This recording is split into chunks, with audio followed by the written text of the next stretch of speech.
Hey viewers, my name's Cara. In this video, I want to talk about my end of the year reading plans.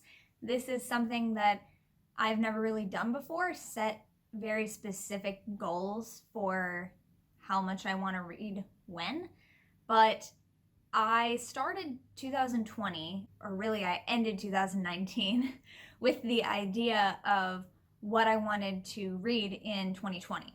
Then, of course, COVID-19 happened, quarantine happened, a lot of people started doing book clubs, and I ended up wanting to take part in a lot of those things and read and work through those things with groups of people instead of going forward with what I had planned in my mind to read.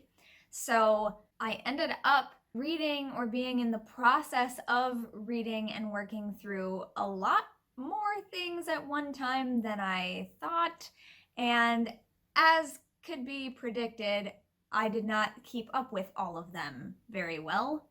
This year has been really difficult in a lot of ways and in different ways for different people. One of the things that happened for me early in the year was that I had a really hard time reading at the volume and at the speed that I normally read. So I got really behind because of that. Also just trying to keep up with a lot of things.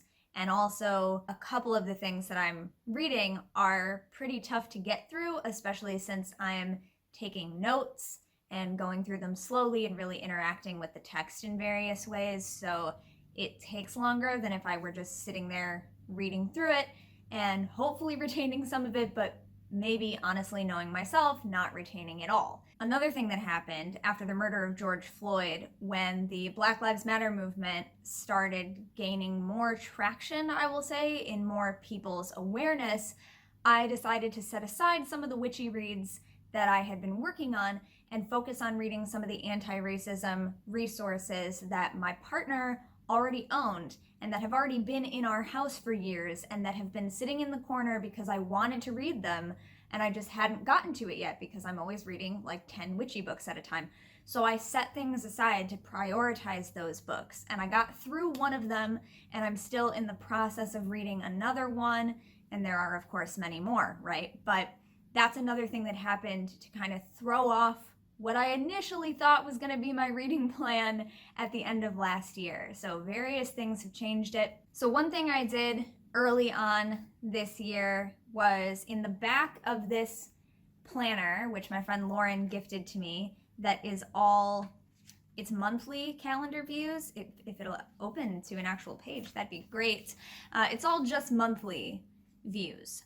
So this is great, and this is what I've used for the past couple of years, but I discovered that for my purposes, I really wanted to have more like weekly spreads and more room to write in daily things. So I have now just recently gotten myself a student planner. A student planner isn't actually the best for me as an adult because it assumes that you have more to do on weekdays and little to nothing to have to write down on the weekends, so the weekend spaces are really small. However, I got a student planner because that's what is readily available and inexpensive in my area at this time of year, and I'm making it work. My friend Megan runs Sticker Geek Designs with her wife Lisa. They have an Etsy shop, they're on Instagram, and they sent me a care package of some of the extras and some fun stickers for my birthday because I happened to be talking to Megan around my birthday about the fact that I had gotten myself a planner to try and help me stay focused and motivated and organized. So I got a little care package of a bunch of fun planner stickers from Megan and Lisa. It's my first time using stickers for planning, and they're not all built for a student planner or the size planner or the layout of planner that I have, but I'm having a lot of fun playing with how to make it work for me and how to make it fun. So I'll probably talk about that some other time in the future. I'll post stuff on my Instagram, definitely, before I maybe later do a video on it. But before that, I've just been working with this monthly view planner, and it has a ton of pages in the back for notes, just blank lined pages. So one of the first things I did was at the back of the book, I made myself this reading progress chart because I wanted a way to be able to look at how much of a book I have left to read. I know some people, if you read digital copies of books on things like Kindle and maybe other apps as well, it actually keeps track for you. It'll say you're 50% of the way through a book or something like that. But I wanted a way to represent it for myself visually. So I drew in little 1/2 centimeter squares. I used this ruler here, which is clear, so it's very handy. And I just counted in each of the books how many sections or parts does the book have? Is it separated into larger sections or parts? How many chapters does it have? Does it have something like a preface, an introduction, an afterword, an epilogue, anything like that? And I put that in there. So I stands for introduction, A or AX stands for appendix, P for preface, things like that. And then I numbered the number of chapters. So this was a fun way for me to be like, when I finish a chapter, I got to go and get my colored pencils and color in that block. So it's an idea that I kind of adapted or adopted from bullet journaling practices and a lot of other ways that I have seen people use charts and graphs for habit tracking or tracking progress. So I've seen people do this with their mood from day to day, with how much exercise or what type of exercise they get done in a day, taking your meds and vitamins. So I just did it for keeping track of the reading that I've been doing. It's fun for me. I like to use colors. So yeah, but then it also makes it very clear when, for example, I have not gotten through very much of a book, you know. So there are some books on this list that I have now finished. And as of like August, I got a new book at the end of July that I had pre-ordered, and I really want to start reading, but I was already reading so many other things. So I told myself, even though this book is so small and will not take me very long at all, I told myself I had to wait to really dig into this new Reclaiming Witchcraft book by Iris Anya Moon, who was one of my Elements teachers at Witch Camp. I would have to finish some other books first. I read the introduction because I wanted to read some of it. I wanted to get a little taste of it just to quell my excitement when I first got it. So I did read the introduction right away, but I have stopped myself from going any further until I got a couple more books read. So in August, I looked at my planner. I saw that I had 10 days left in the month of August at that time.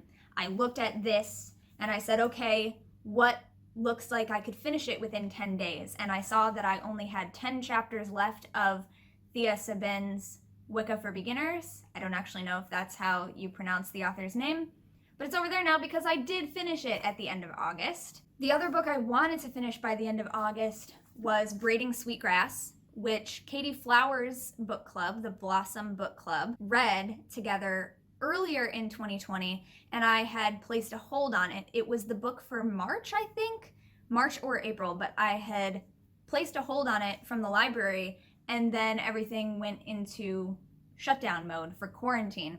So I did not receive this book from my library system until after people started going back to work at the libraries, and they weren't open to the public yet, but they were starting to fill orders and things like that and transport books again. So when this came in, I was like, okay, this is now the only library book that I currently have out. So I wanted to start reading it. And it is also a series of stories. It's nonfiction, but it's essentially a series of stories. And so I knew I wasn't going to be taking notes on it. So I was able to actually get through quite a bit faster. But in the last 10 days of August, I wanted to read one story from here and one chapter of Wicca for Beginners every day for the last 10 days of August.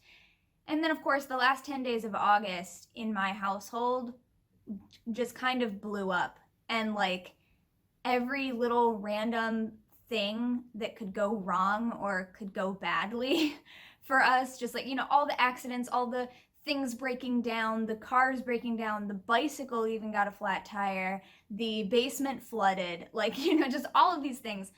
I was not able to read every single day. So we got to the last 2 days of the month. I still had like 8 stories left in here. So I was doing, you know, what I could. I read before bed, so that helps. But I realized Wicca for Beginners was going to go a lot faster for me, and I wanted to make sure I at least finished one book by the end of August to complete that goal. 2 was kind of my stretch goal, but I wanted to at least finish 1. So I decided to focus on that to get it done rather than still trying to balance both and ending up finishing neither by the end of the month. So my first priority for September is finally finishing this. I have 4 stories and the epilogue left after I finish the story that I am currently close to the end of, but it was a very long one. So that's my first priority for September, but then also I will finally be able to start Reclaiming Witchcraft. And so what I did to make this plan for the end of the year is I go through and I actually count how many pages are long is each chapter, are each of the chapters. I couldn't decide how I wanted to word that sentence. I had actually started doing this with the Spiral Dance because I am facilitating a reading discussion group of Spiral Dance through my Patreon community. The link is always in the description of my videos. And so I wanted to look at how long are the actual chapters, how many exercises are in each chapter that we're going to want to actually have time to try out each month.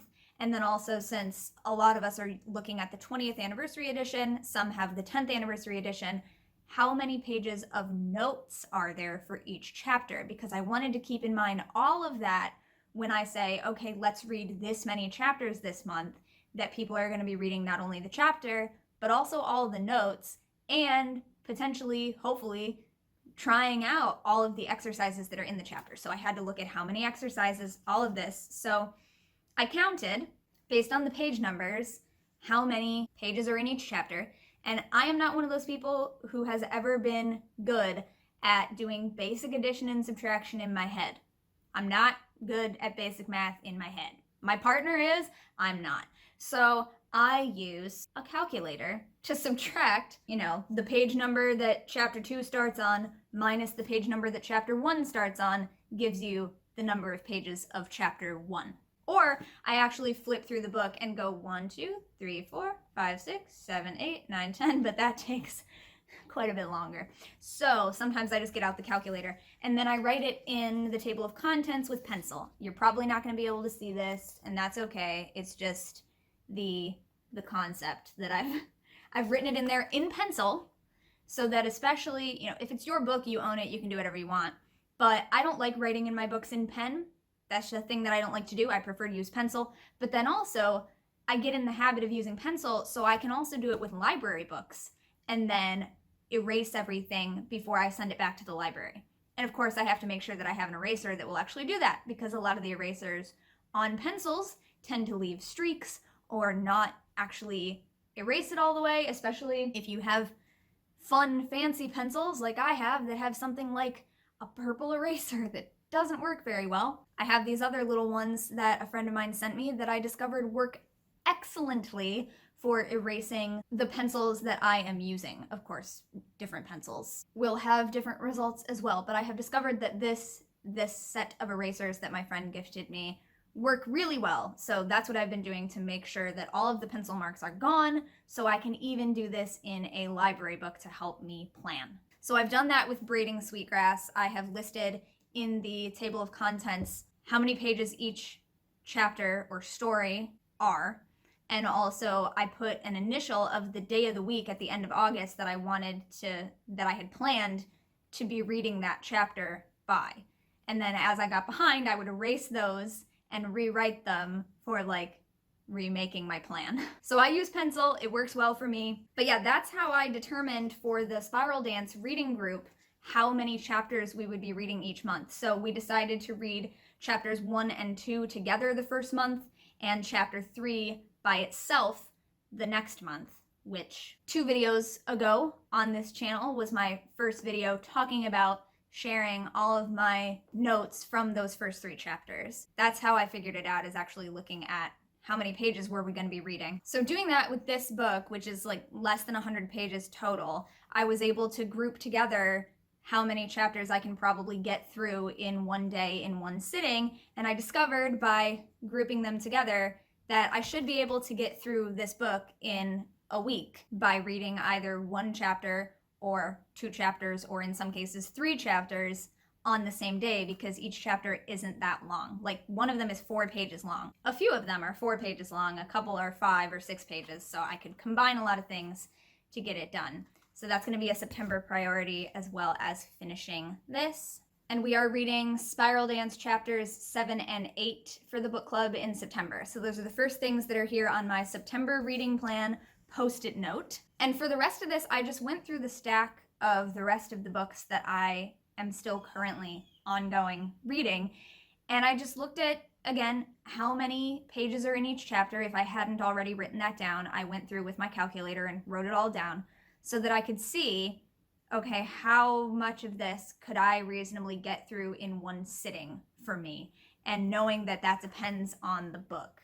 And then I just tried to guesstimate how much of this book do I think I could reasonably get through during the month of September, in addition to what I'm planning on reading in a series of other books. And then from there, I broke it out into, all right, September, then we also have October, November, and December. So how much could I get done, basically breaking what I have left of all these books here, breaking it into quarters so that I could evenly space it out between the 4 remaining months of the year, including this month. How much would I have to read each month of all of these books to get them done by December 2020? And if I couldn't do that, then fine, but this is my plan as it stands, will get me through all of these except one by the end of this calendar year. Now, one of them that I definitely could have finished right when I started reading it, but because of the way I chose to read it, I am still technically still reading, is 8 Sabbaths for Witches by the Farrers. I read the main part of the book, like the introductory chapters and the last few chapters. I read those all like within a week, but then because the rest of the book is actually the Sabbath chapters, I elected to instead wait until that Sabbath comes around and then read the chapter and the ritual and the lore about that Sabbath when that Sabbath actually comes around. So I started this in November or December of 2019. So the first Sabbath chapter I read was actually the winter solstice chapter. And then I've read each one throughout the year as it has come up. So at this point, we're at the beginning of September. So I still have the autumnal equinox chapter and the Samhain chapter, and then I will be done with this book. But I've already read the rest of the book. It's just that I'm waiting to read the Sabbath chapters until they actually come up in the Wheel of the Year. So after I read the Samhain chapters sometime in October before Samhain, I will be officially done with this book. And that is the first one up on the top of my progress chart here. You can see I have AE for autumnal equinox and S for Samhain. Those are the only ones that are not done. The other books are these. One of them is a binder because this is a printed copy of a workbook that I was working through with a reading / discussion / study group earlier this year during quarantine, when we all thought that would be a great idea to take some time to work together on stuff. And it was a great idea. But then after a couple of months, everything started piling up and people weren't able to keep up with things as much. So that facilitated discussion group where we had scheduled assignments weekly or bi-weekly for a couple of months disbanded the scheduled portion, and now it's just work at our own pace. And of course, for me, that meant I took a several-month break from reading anymore and just focusing on my personal notes and actually working on the exercises and using the tools and doing the meditations and things like that, and kind of spending time doing a lot more of that work. So now I want to go back and start working through it more. So for September, the only thing I put on my list for this one is to review up to where we left off with the facilitated discussion and finish making my personal notes for it, which I'm keeping in a separate little book, as well as some things that I'm taking note of right on the pages, just like I do in a book, in pencil as well, even though this is a printed out copy. I just like doing it in pencil. And then I've broken it up into 2 more lessons each month, and I will be done at least with my initial read through and initial work through of this workbook. And also, as I go through it, I can still contact the teachers who were facilitating that group and ask them questions, get feedback, etc. So there's that one, and I should finish that by the end of the year. How to be an anti-racist. I actually thought that I was still on chapter 3 for some reason, or chapter 4. I think because that's the last time I had written down notes in a notebook was for chapter 4. But then when I actually looked at where my bookmark is, I realized I was almost done with chapter 5. I just hadn't written down any like summary notes from it yet. So I updated this to show that I am partway through chapter 5. That's what the diagonal means, is that I'm partway through it, like a significant amount through it, but I had not finished the chapter yet. And then trying to break up the remainder for the next few months. So my plan is to read up through chapter 7 of this in September, up through chapter 9 or 10. 10 would be great if possible in October, but at least up to chapter 9. And then if I can read up to chapter 14 in November and up to chapter 18 in December, that is the end of the book. Again, that's the plan, and if I can stick to it, that book will be finished by the end of this calendar year. The next two are the big ol' history books, the big ol' pagan history books. Drawing Down the Moon by Margot Adler, which I have read before, but started rereading with people as an offshoot of Katie Flowers' Blossom Book Club. A few of us decided we wanted to read this as well, and we were on a pretty good sort of schedule. We had some momentum, but then since it wasn't an official scheduled book club and a lot of us were in other more officially scheduled book clubs as well as reading a ton of other things, we kind of let this one sit for a while, and then just recently people have started saying, I think I'm ready to get back into it. So I wanted to make sure I put this on my plan to help me decide how much I need to try to get through. So I am currently partway through rereading chapter 4 of this, and my plan is to get through chapter 5 in September, through chapter 8 in October, which will bring me to the end of part 2, because this book is separated into parts. Up to chapter 12, we'll finish part 3 in November, and then in December, part 4, which would be up through chapter 13 and the epilogue. And if I can stick to that, I will finish my reread of this book by the end of 2020. The other one is Ronald Hutton, The Triumph of the Moon, which I started reading with Thorn Mooney's book club earlier this year. I very quickly fell behind because I discovered, and I know Thorn has said that chapter 1 is the hardest to get through, and oh my gosh, I cannot tell you, I did not expect how difficult it would be for me to get through, but it was also just because my focus was entirely lacking for reading at this point when I was starting to read it too. But more recently, since I sort of got some of my focus back and I've been reading more, I went back to try to finish it because I thought I was about halfway through chapter 1. So I thought I'll sit down and finish the other half. Well, I sat down, I read it, I did as much as I could, and I'm taking notes and everything in the text as well as in a separate notebook. I'm writing down my thoughts as I go and everything. I got to the point where I hit a wall and I was like, all right, I gotta take a break. How am I not done with this chapter yet? And then I looked, and at that point, I had just gotten to the halfway point of chapter 1. And I was like, wait, what? How much did I read?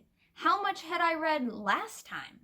And it turns out, and I had already read the preface. The preface was not that bad. Turns out, chapter 1 is 29 pages. And I wasn't timing myself. I don't know how long these sittings are where I'm sitting there and reading. In each of the 2 sittings where I've been working on chapter 1, I have only gotten through 7 pages each time. So I got through 7 pages the first time I sat down to read chapter 1. I got through another 7 pages the second time. And it's 29 pages, so that means I basically have 2 more 7-page sittings to finally finish chapter 1. And if you've never seen this book before, it has extremely small print. So that definitely has something to do with it. Like, 1 page in this book contains a lot of words and a lot of information. But it's also just written a little differently than a lot of people are used to. And for me, I feel like it's just been so many years since I read really like academic scholarly work that maybe my brain's not used to it anymore, because I used to zip through this stuff. I don't know. I think I'm just not used to it. And this year, what I thought would be a great time, but turned out to not be a great time to try to get through this. But luckily, after chapter 1, most of the chapters are not nearly as long. Chapter 2 is only 11 pages, chapter 3 is only 9 pages, chapter 4 is 14 pages. So knowing that, I made my plan. I was very generous with myself because based on how I've been reading chapter 1, I realized I am not going to get through this book quickly. That is just a reality.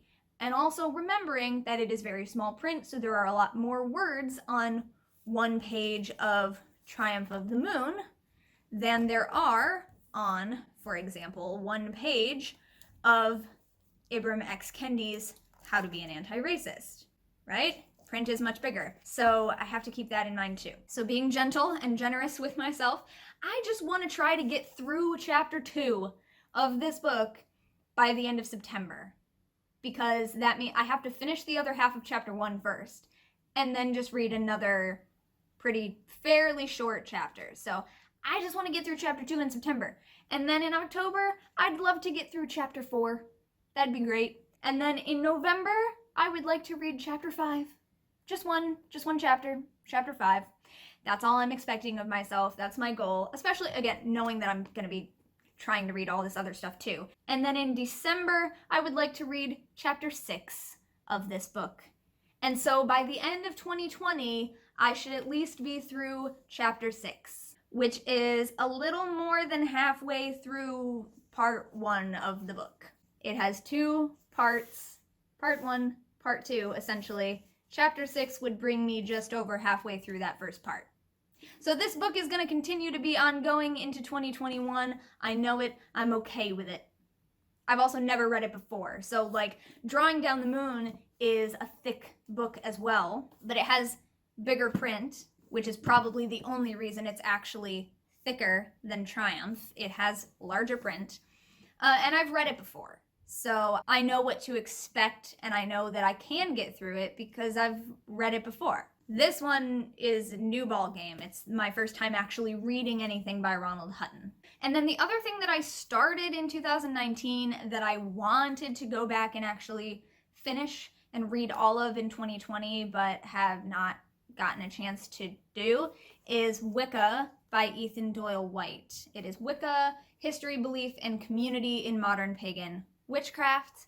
I had gotten through part 1 of this book last year, but I wasn't taking notes on it at the time. I was just reading through it sort of quickly in order to get through some information so that I could reference some of the stuff that I knew was in here for a class that I was teaching last year. So I read through part 1 and I made notes on a separate note card, but only of the things that I knew I was going to be using as extra reference material for this class. And so I wasn't going through and marking up the text with my pencil or anything like that, and I wasn't making in-depth personal notes in a separate notebook like I'm doing with a lot of these other books. So on my reading progress chart, I have the boxes colored in halfway because that's how much I read before, but I want to go back and reread it, so I didn't color it in all the way because I don't consider it complete. I consider it, I've seen this material before, but I want to go back and reread and then finish the entire thing. So that's how I marked it in there. So this is my reading progress currently. I have finished the Watkins Dictionary of Magic is something that I read earlier this year, and I was using it to make note cards of important people and figures in the history of like Western occultism as it relates to Wicca and witchcraft and magical tradition. Specifically, I was looking for anybody who is connected to the Buckland Museum collection, who has either donated items to the collection or that the collection contains items of theirs that maybe came to Raymond Buckland through the grapevine. So I did finish doing that earlier this year. Started it in February, finished it in June according to my note there. We have read up through chapter 6 of The Spiral Dance, which I've also read before. This is a reread for me and facilitating discussion with it. But we have read up through chapter 6 for August. I finished Wicca for Beginners. That's this orange one here. I finished this pink one here is When They Call You a Terrorist, a Black Lives Matter memoir, which I have a video about here on my channel when I finished that at the end of June. I am almost done with Braiding Sweetgrass because it has a lot of stories. I actually separated my blocks into even smaller spaces so I could keep track of how many stories are in each part of the book, and then there's E for epilogue. So I'm very close to finishing that. And then Reclaiming Witchcraft, this new little book. The appendices are really just like a list of resources and a ritual outline, so I did glance over those. So technically I've already read those, they're very quick. And then the intro, this kind of all runs together. It's technically an introduction, a welcome, and then a magical beginning, which is the text of the Charge of the Goddess. Those are kind of all lumped together as the introduction. So I've already read those, read the appendices, and that's what I have left of that, and it should go rather quickly. I have my post-it notes here for my ideal plan, and then I have gone into my planner, and on the monthly spread in my planner, in the notes section, which it has over on the side, I have also written down my monthly reading goals plan for that month right on the monthly page, so I can either look at this, which is where the little tab is for this page.